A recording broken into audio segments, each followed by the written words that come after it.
Greetings, everybody. Tim here, um, doing a live video. Although this is not really live, I'm pre-recording this because my channel that I've started on YouTube um, says I have to wait 24 hours before I can actually officially start streaming videos. So this one is pre-recorded. Um, I want to share with you a testimony. That's what I want to do with these videos. I want to share just a story with you guys, just to gain confidence in doing live videos, because there's so much I want to talk about, so much I want to share with you guys about what God's doing here in Japan and how we're doing, Julie and I, in our team. So I'll just begin. I'm just going to start telling a story. So here we go. So this story begins about 3 years ago, almost to the month. It was April 2022, and we've already been in that period of time for just over 2 years, and we've been doing outreaches down at the main train station, Owita Station, downtown Owita City. And commonly I will bring my guitar, I'll play music, I'll play worship, and we have friends, and Julie will bring their art supplies and start drawing, painting, coloring, and sketching, and doing all kinds of cool stuff. And yeah, and meet people as they walk by, and talk with people and minister to people for about 2 hours of that time. That's what we dedicate it for. So it's usually on Thursday afternoon. And this is one particular Thursday in April where I'm playing a worship song, and there's this gentleman standing right in front of me. And I finish the song, and we start chatting. And I quickly find out he's ran away from home. He's living in Owita, and he has no friends. Basically, put it shortly and briefly. And when I hear that he has no friends, I'm like, "Hey, man, I'll be your friend. Let's be friends." And so we quickly exchange, information so I can contact him. And I said, "Hey, we should meet for coffee every week."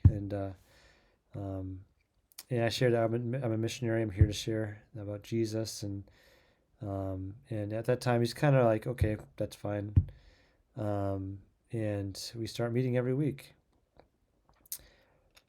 And as we start meeting, I'm trying to figure out where this friendship can go, and what we can, how I can build this friendship. And his he's purely Japanese. He doesn't speak a lick of English, and so it gives me opportunity to really practice my Japanese. And he also has a desire to learn English, so he starts saying a word here, so we're there, and our conversations are usually pretty simple. We meet at a coffee shop in the train station called Seattle's Best Coffee.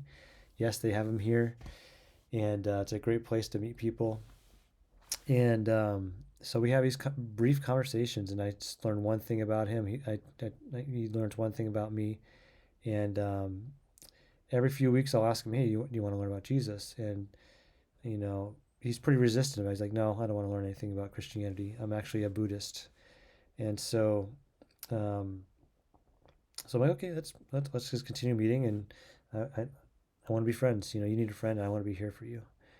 And so I find out he loves to read books, and he's been reading a lot of books on European philosophers like Nietzsche and Kierkegaard, and you name it. And so I'm like, "Okay, so you're into philosophy, so that's interesting. Have you ever heard a guy named C.S. Lewis?" He says, "No, I haven't." So I recommended him to read a book from C.S. Lewis, Mere Christianity, and a few other books. And I found one in Japanese, so I gave it to him, and just continued that relationship. And um, maybe not quite a year, but almost a year into that relationship, we're meeting once again during the week, and I'm like, let's not get coffee this time. Let's go for a walk. Let's go walk in the park and sit down and start chatting in the nice spring and spring weather. And as we're walking, crossing the street, going to the park, he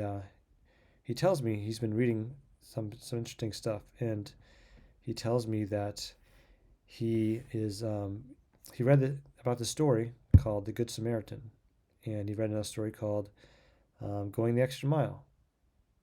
And I'm like, oh, interesting. Those are actually from the Bible. And he says, yeah, I actually realized that. It's from the Bible. And I said, what do you think about those stories? Because he doesn't want me preaching to him. So I started asking him questions. Whenever he asks me an interesting question, I just kind of try to find out more detail what he's thinking, what's behind this question, and what's behind this thought that he has. And he quickly says, it's a very interesting story.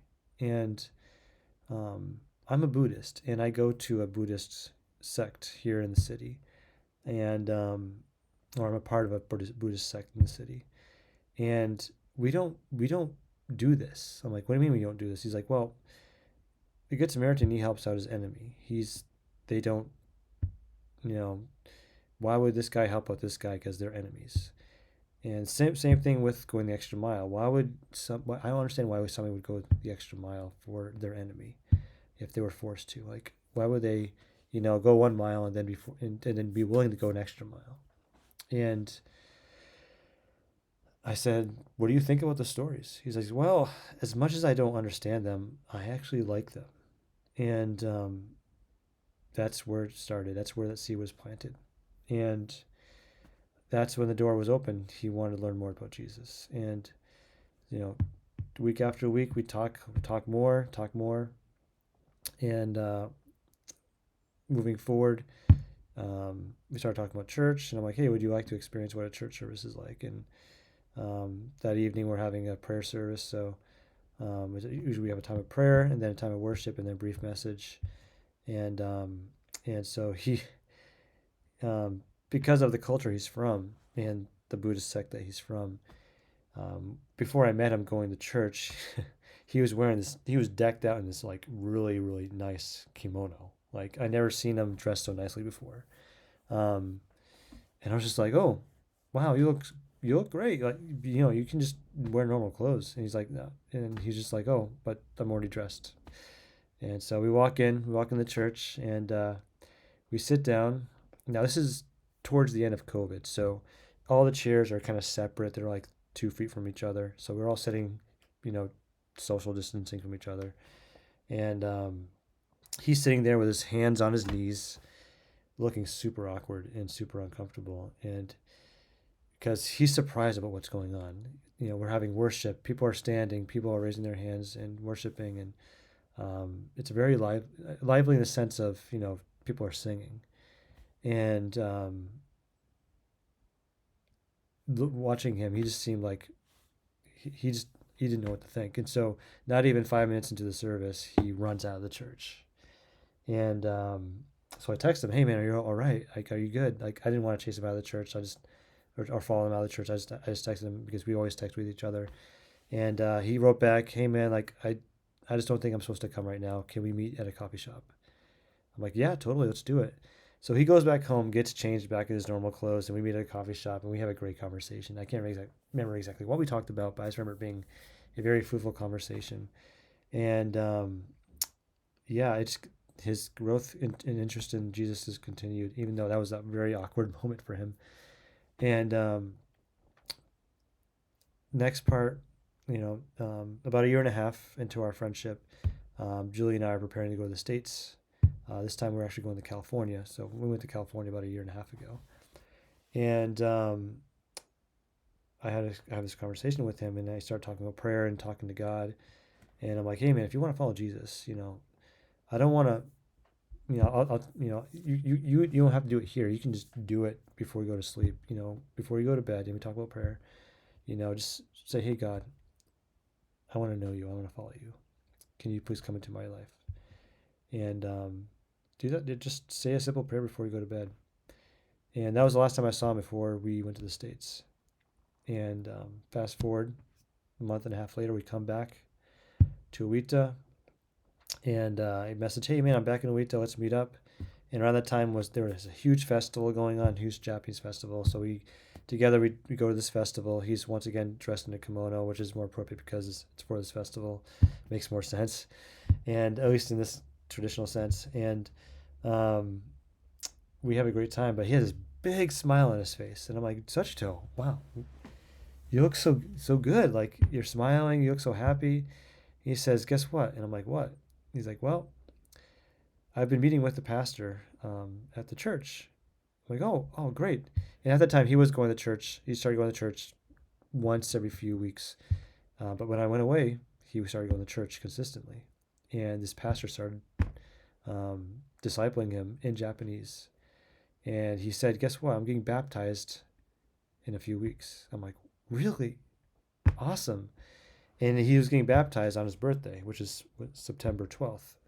And my birthday is September 11th. And so for the first 2 years of our friendship, we would have a big birthday party together. And we'd invite our friends and have a good time. And he's like, "I want to do it on my birthday." Like, awesome. This is great. Let's do it. Praise God. And so this is his decision to follow Jesus, and he wanted to get baptized. And that was when I knew for sure he received the Lord into his life. And it was such a great time. And the day he got baptized. Now the way the church does it, they have him sit down, and the pastor has like a little thing of water, and he sprinkles on his head. But it was such a great service. And he told me later, "I actually want to get baptized in a river. So can we do that next year?" I'm like, "Let's do it."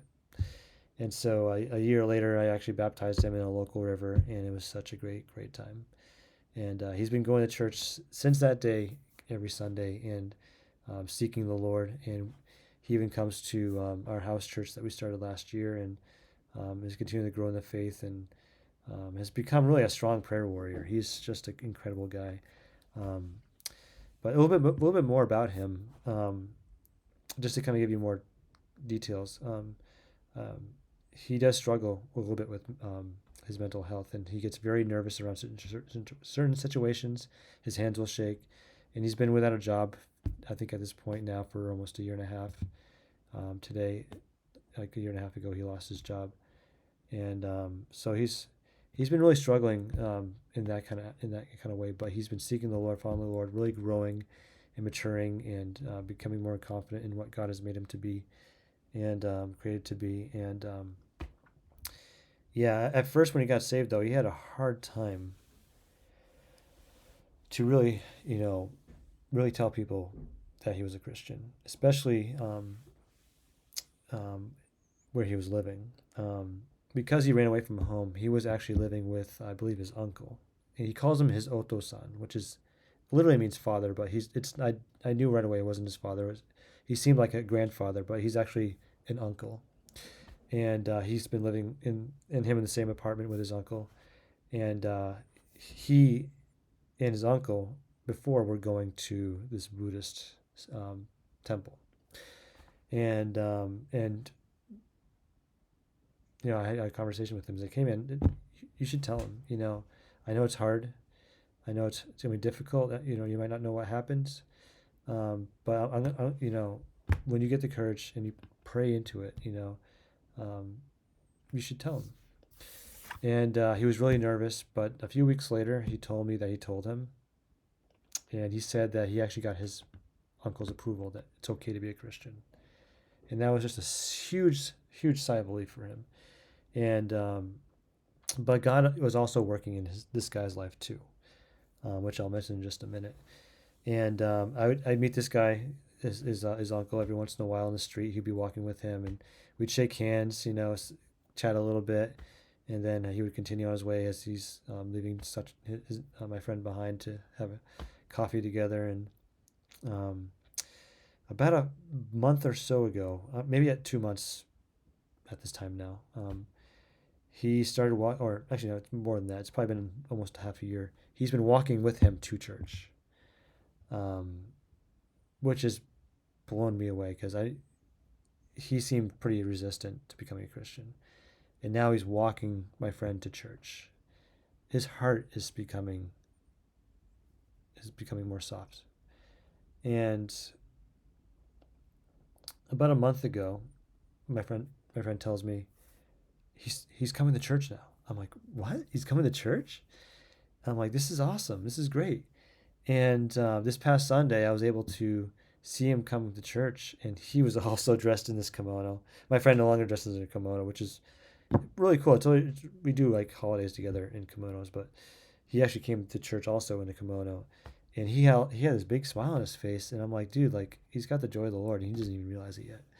And he's so curious, he's so interested. And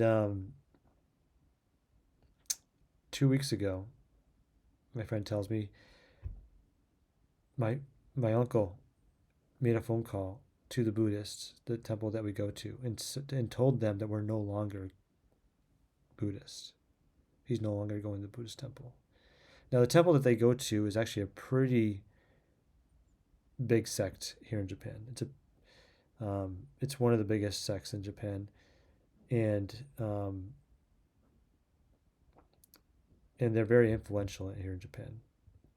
And the fact that he had the strength to call them and say we're no longer going, um, I don't know what's going to happen. Um,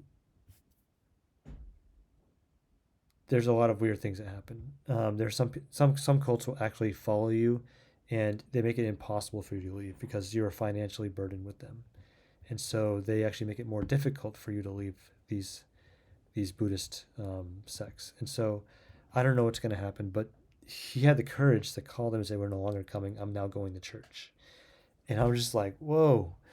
And praise Jesus. And God is good. God is with them, and if they have the courage to do this, God is moving in their hearts, in His heart. He hasn't made a profession of faith yet, but Sachito has, as I mentioned before, and he's right on his way, man, and he's so close. And I think the one thing I want to conclude is this pretty much wraps the story for now, is that one of the biggest hurdles I've had here in Japan was not necessarily the language, which is a big hurdle here, but just, how do I put this?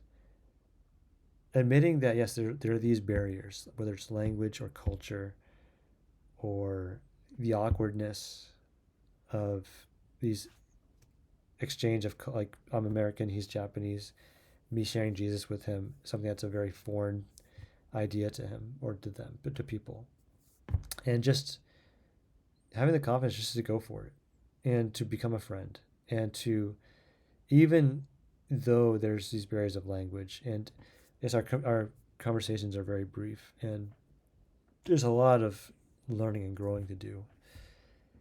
The the dedication he has had to just be friends, and the dedication he's seen me, and I'm boasting in Jesus. I'm just telling what's happening. I wanted to meet this guy. I wanted to love him. I wanted to be friends with him, to show Jesus through this friendship. And God has just worked more than I can have even imagined. And so if you don't know what to do, just trust Jesus. Just trust Jesus. That's all I have to say. Because he can do more than you can even imagine. Even when things are awkward, even things are strange. And because at the beginning of a relationship, I was struggling with Japanese. He's struggling to understand what I'm saying, but he sees the intentionality. He sees that I'm not just here to take him and bring him to a church. My agenda is just to be friends with him, to show him love, to show him Christ, and pray that that leads to community with Jesus and with Christians. And so let me challenge you with that, because so often, we think our job as Christians is to just bring people to church, just to get them saved. Yes, we want them to see them follow Jesus, no question about that. We want to see people follow Christ, no question. But what I'm trying to say is that they don't see the friendship, the authenticity of the change that God has given us. And sometimes people are resistant. I've met many people are resistant, but there will be that one person that God will point out to you, He'll bring to you. And just trust the Lord. Just trust the Lord. And through this process of meeting this young man, and I'll mention, his name is Sachito, and I've seen so much more happen. Not just with him, not just with his Oto-san, the guy he calls his father, but I've seen the fruit just grow and expand. We have I have more things I want to share, but I'm just going to conclude with this: that other aspects of my life have changed because of this friendship. Other, the ways I see missionary work, the ways I see the gospel moving forth here in Japan has just changed just through this one friendship. And so I just want to encourage you with that. That's my story for today. That's my testimony for today. God is moving, and we're seeing people get saved. And um, man, go God. Thanks, guys. I'll see you later.